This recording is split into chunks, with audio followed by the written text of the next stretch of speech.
I think over my 34-year career, I discovered that I had some success in my negotiation principles of talking to people to come out to me, probably when I became a supervisor.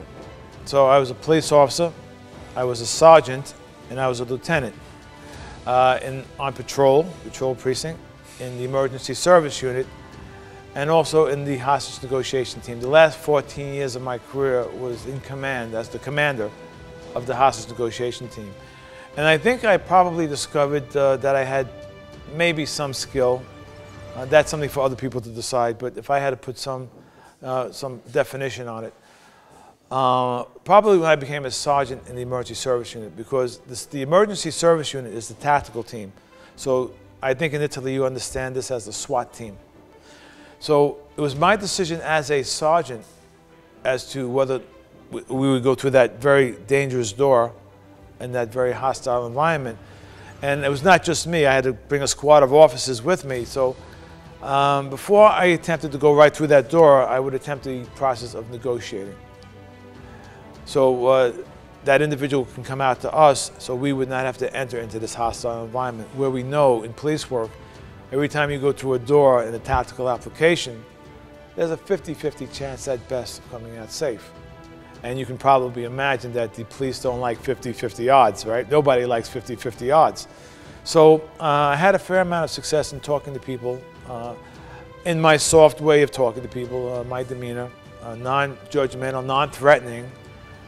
And I was able to develop rapport with these individuals, and which would enable them then to finally come out on a volunteer basis. I think the principles of negotiation are applicable in everyday life, not just in the office, the business sense, or not just in police work, but in everyday life. We all interact with people on a daily basis, outside of our jobs. We go to stores, we are on the elevator with somebody, and we interact with people, with our family, at home.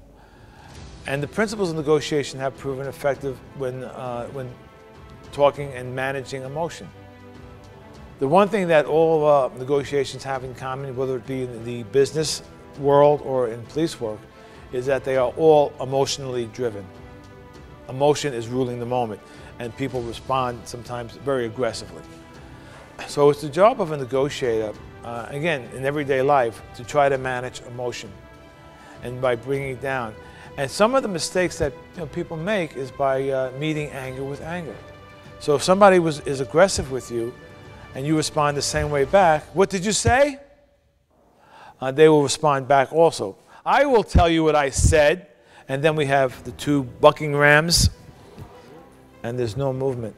So when someone is very aggressive with you, you respond in something called active listening skills, which is emotional labeling is one of those. There are many. And the emotional labeling is trying to put emotion on, a label on that emotion that you think you're experiencing from that person.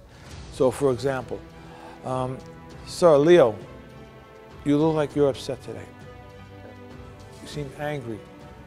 Tell me, what is happening? Why are you upset? Are you upset with me? I would want to know that.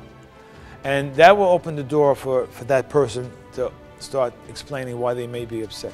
I am upset, yes, but you just got them to agree with you. So that's the first step of building a rapport. And you can say, I'm sorry that you're upset. Tell me. Maybe we can figure this out together. I'm here to support you. And that will change the whole dynamic around, because you're kind of taking them off that platform of being angry to now maybe a resolution. So that's pretty much the the common mistakes that people make is meeting anger with anger and using some wrong words at the wrong time.